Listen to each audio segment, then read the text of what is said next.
Du beau linge a été créé il y a 6 ans maintenant, dans l'esprit de réutiliser le linge des hôtels puisque à l'époque je me posais la question: que devenait le linge des hôtels une fois qu'il avait été utilisé? Et je me demandais ce qu'il devenait après parce que c'est vrai que c'est du linge hyper qualitatif. J'ai eu la chance de dormir dans des grands hôtels de par mon précédent emploi et je trouvais que leur literie était extraordinaire et j'en voulais bien pour moi. Donc j'ai posé la question aux blanchisseries, aux hôtels qui m'ont dit qu'ils ne vendaient pas leur linge, que leur linge était détruit, après partait, faisait de l'isolant thermique.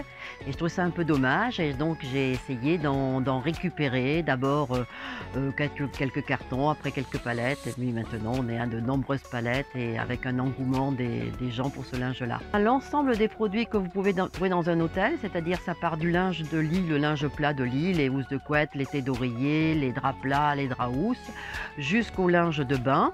Donc les serviettes de douche, les draps de bain, les peignoirs et même le linge de table parce que quand les restaurants changent leur décoration, on arrive à récupérer tout leur nappage.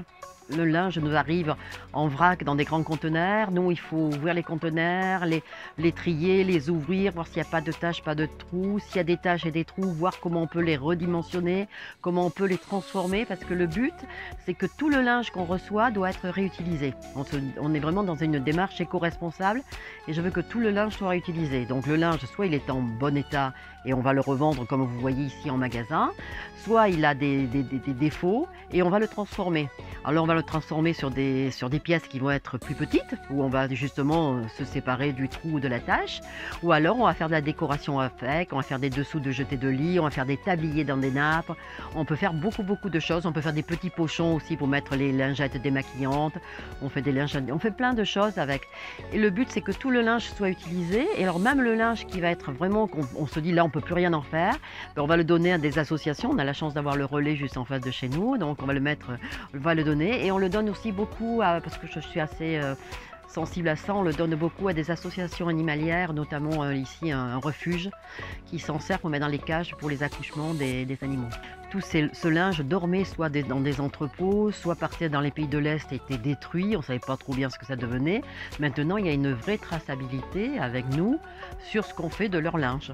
On est arrivé à les convaincre en leur disant que c'était important pour eux, pour leur gestion de déchets, pour expliquer pour leur RSE, de dire qu'est-ce qu'ils faisaient de leurs déchets.